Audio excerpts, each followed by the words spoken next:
You're watching Taste the Victory. We've had some exciting changes made to Ultimate Cup recently announced by Bandai. They created a specific ban list just for these new events, and they are also modifying deck building rules with a special color restriction. Everything is listed on screen, but basically you can only have one color, main color now. Multicolors do count, but they have to contain your main color, and we have a specific banned and restricted list, which is putting Gregwalgamon to 1, Chaos Degradation to 1, and banning Death X, Wergorumon X Antibody, and Cerberusmon Werewolf mode. So a lot of people have been brainstorming this format because it is really fun. Just before we even get started, I do want to say I think this is awesome and I love this. There was a lot of options that we could have chosen from, but this format I think makes deck building really fun and a challenge to build for, and I love this. While I didn't get into any of these because we didn't know the rules at the time, I am very excited to see how this shapes up for a specific meta. It's cool. So people are really excited to start getting an idea of what they should be running, what they should be building towards, planning against, and all that. So we're going to take a look at what got hit the worst by these changes and what are some of the best decks you could theoretically run for this event if you're entering one of the Ultimate Cups. First up, we're going to start with the losers of this new event. Decks that were affected too hard by the deck building rule changes or that were straight up hit by the ban list.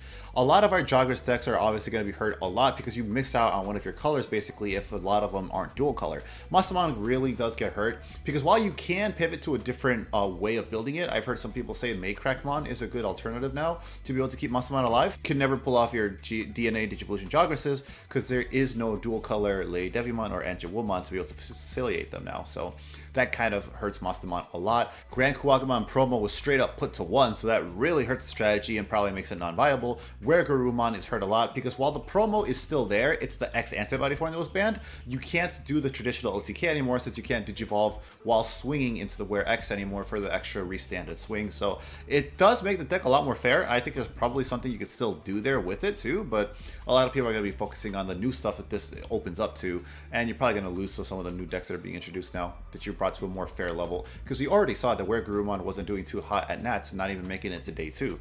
And Shoutmon, of course, with all the colors in the deck, is just straight up unplayable now in this format. So Examon, Shoutmon, cross decks, a lot of them are hurt by that. So these are some of the biggest ones impacted by these rule building changes and ban lists.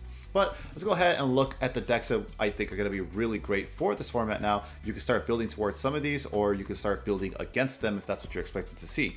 And as always, I have a TCG player affiliate link in the description below, so if you need to pick up singles for any of these decks for your Ultimate Cup run, do consider using my link, which will give me a small kickback to support the channel while you buy your cards. So first up, we got Bloom Lordmon. So outside of this deck, this list is in no particular order. I think Bloom Lord is probably going to be the best in this format because it literally loses absolutely nothing by the deck building rule changes and ban list, and was already an incredibly great deck before, so now it has an even more insane ceiling compared to the lowered ceiling of other decks. The way this is going to work out, it's basically going to be like which decks didn't lose anything and therefore are still really good, and which decks are predicted to be better now because other decks are slowed down to their level. Bloom Lord is one of those ones that doesn't lose anything. Here is a sample deck list. I do have a video where I go more in depth over this one if you want to click on the top right, but basically it's very standard list, similar to the ones that got tops at Nats in the EU.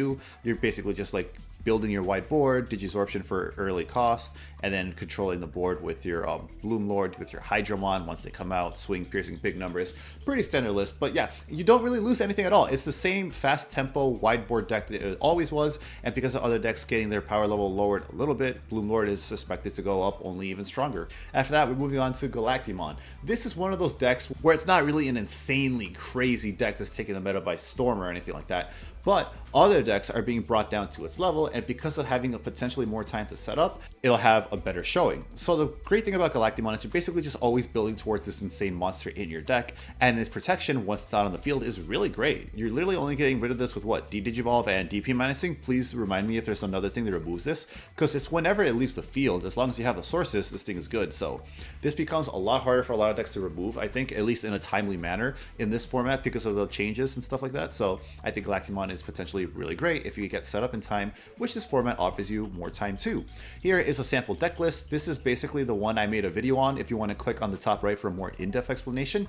All I did was take out the analog youths that were in that deck profile video and put in these new Izzy and Joe card dual tamers. But yeah, you're just searching for your pieces, you build up quickly, and once you get your big monster out, you keep forcing attacks to be redirected into it, or you just block. Meanwhile, you're trashing the top card of their security with his effect at the beginning of your main phase, and you're also just poking at the security every turn when you can swing. So like if you know what you're doing, if you really know how to play around your opponents, it's a deck that can give results, you know? So with a lot of meta threats being taken out and other decks being brought down to a more reasonable speed, it's potentially a really good format for it. Next up, we move to All Force Digimon. This is another one of those decks that doesn't really lose anything, so just by the nature of still being a complete BT11 power level deck, you have potential to be really strong into this format. All Force Digimon is great because it's basically mono blue. You are restanding with your tamers to continually swing at your security and OTK, and you can potentially bounce something to like level 6 or more if you have enough tamers on the field. And while Blackboard Greymon is still playable to an extent in this format, they do lose X antibody because it's the color restriction requirements, so like they can't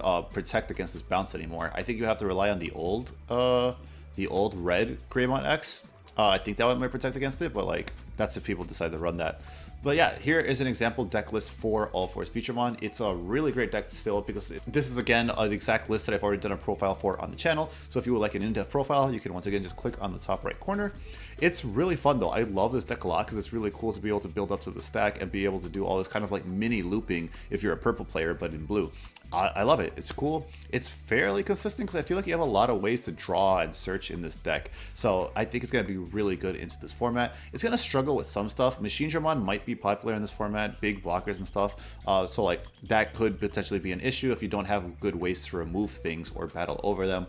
So I think it might still be an uphill battle for All Force Digimon, but it's going to be a very strong, solid deck, no doubt. Next, we got Blackboard Greymon X decks. So this deck absolutely does get a hit in this format because of the very nature of the deck building requirements. You can't go fully mixed on either anymore because you do lose a lot of the X antibody synergy because you don't have Cool Boy or X antibody since those are white cards, so you can't put them into this deck since they're not one of the main colors of your deck. You either have to go red or you have to go black. So while still good, because Blackboard Greymon X is an absurd deck, so just bringing it down to a more fair level just like balances out a bit more. While it's still good, it does make it have to play at the speed and power level of other decks, so it is more manageable, and it will be going down. However, it's still a solid deck, and I think you could build it a lot of different ways, because you can now take it in a pure red OTK manner, or you can take it with a black base, which is something we're not seeing too much of right now in terms of Nationals performance, and that way you can still have control, because if you go with the black base, you still have the blocker Greymon inheritable, you still have some DP boosting like that to Piermon, you know, so you can still get to some important DP thresholds. If you go fully black, you get the tamers, so that is really good there, like Yuya, Maki, which kind of makes up for the lack of Cool Boy search. So there's definitely still ways to make this to build this and still be really good. For the example deck list in this video, we're going to go ahead and go with a red base to be able to keep those DP boosting, to be a little bit more aggression focused with the security Greymon +1 at 4, and then you have that metal Greymon that can digivolve or BT8 metal Greymon to also give a security attack +1, so again another option for early aggression. And as mentioned, the black Greymon X, the protection doesn't work anymore because you need the X antibody to be able to bottom deck for that protection. So being a white option, you can't run it anymore. So I figured we would default to the red base to be able to get the protection from Greymon X, because that only requires 2 cards of the same level. So you can actually activate that in this format and still make it hard for your opponents to swing over. I think black will probably be the more popular base if people still want to run Blackboard Greymon, because as we saw at Nationals, Blackboard Greymon really did really well, more for its efficiency at board control than anything else, at, you know, just making your opponent play at your pace and answering all of their stuff. So black, I think, offers that a bit more than this aggression focused build. But what other chance are you going to get to run that? So I figured this would be fun to show you guys as an idea to get your creative juices flowing and build however you want to. After that, we're moving on to Blue Flare. We saw Blue Flare got a really great performance at Nats. Like, it took, I think, 3 decks made it to top 32 on day 2. And we saw on stream, there was a really fun moment where it OTK'd the best deck in the format, Blackboard Greymon, only on turn 2 because of that Metal Greymon Digivolve over and get security attack +1, Metal Greymon X. So this is a really cool deck that was really slept on by a lot of people going into the format and ended up surprising tons. It's a good deck. It's very versatile. And while it does lose a little bit, because traditionally, let's go ahead and take the sample deck list here. Traditionally, the decks that we saw performing well had that Metal Greymon X, which is red, and it had the ST Greymon, the starter deck Greymon that gives security attack +1. Because all you need is the Greymon name. It doesn't really care about the color for Digicross. So you would just Digicross and put that underneath it for added aggression, or Digivolve over the Metal Greymon for added aggression with the Metal Greymon X. So unfortunately, we do lose out a bit on that because of the color deck building restriction requirement. But we can make up for that with you know, just floodgates like Syakomon, Madoki Betamon. We can add in more options like Sarai. You can put in Tommy, because if people seem to think that Source Strip is going to be pretty important in this format to get past all that little protection that is still lying around for some of these decks. So, you know, one Tommy doesn't hurt. Then you have the hybrids to go over it. If you're not swinging for game, you can swing and get it's locked with inheritable.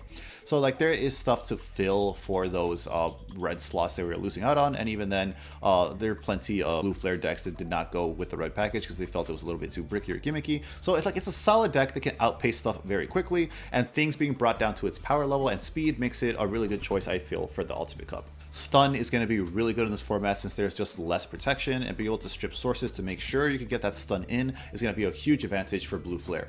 Next up, we got Machinedramon. So Machinedramon was seeing some hype at Nationals because it did get a bit of a performance there. Because there's hype for how big this thing could get. It is a huge blocker. People sleep on blockers, understandably so now in the current state of the Digimon card game.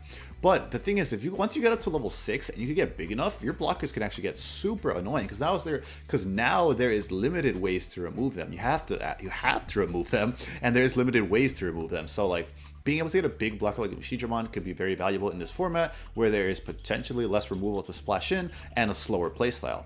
So being able to quickly get this big guy out, being able to force your opponent to have an answer to it, and be able to aggro all the meanwhile is really potentially good. Unfortunately, this is definitely a mixed color deck, so it does take a bit of a hit by the deck building color restriction requirements, but like you can still get around it because there are dual colored cards that include the black main color. We're gonna go for a black base for this one because it's just more easy to build it.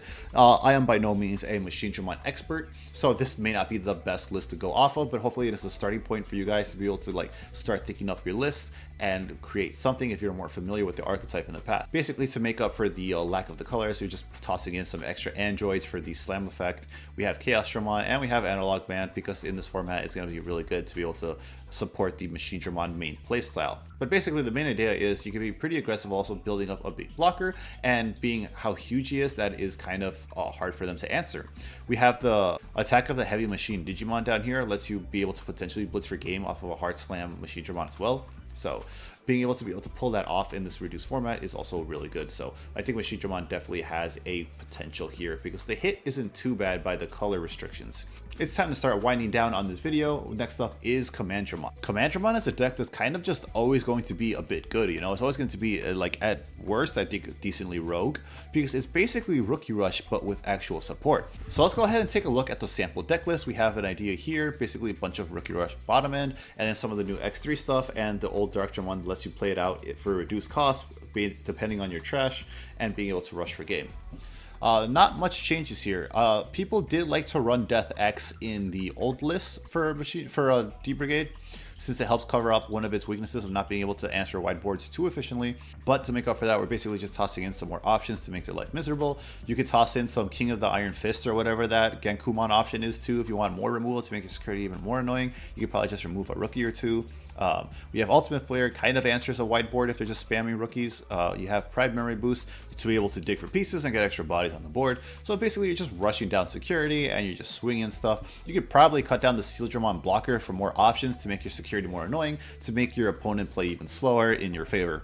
It's just a really good efficient deck because it'll always be able to rush something down, and if they brick, they're in a world of trouble because the Brigade is able to just nail through your security so fast. So I think it is still a very good option in this format because it loses very little overall. And that's going to be our main list. We're going to end off on some honorable mentions here. Mother D Reaper is a good deck that has shown success before. I might even be underestimating it putting it here because the X antibody option is not banned. It still has access to it, which speeds up its gameplay a lot. So if you're able to fill up the rest of the package with more of the generic D Reaper cards, like you get that Rush guy, the Hornbuster guy with Rush, probably still really good. Next up, we have Hexablaumon. People, again, are really excited for Source Strip. It is potentially really good into this format, and being able to stun and capitalize off that could potentially be really impactful. So that's something to keep in mind. I think Hexablau itself is like, it's just one of those cards that just needs way more support and isn't too, too much of a payoff for what you put into it. But I think it's worth an honorable mention here. And finally, Beelzemon. We will not have the structure deck by this time. It's not going to be legal for these events, but Beelzemon itself already has support from X2, which could be really high roll, and in a pure build, it is pure build. So you have other decks slow down, you could potentially be able to high roll and answer their board more efficiently. So I think these decks are also very much worth keeping in mind. I'm just not as confident in them to be able to go in depth on it. So that is going to be the video. I hope this helps you plan what you want to build for Ultimate Cup. Let me know what you guys are expecting to do well in the comments below and what you were going to bring to the events. I hope to participate in some of the fan ran practice events for this because I didn't get into the actual one because it looks like a very fun format. That'll be the video, guys. I'll see you next time, and until then, remember to stay hungry until you get a taste of victory.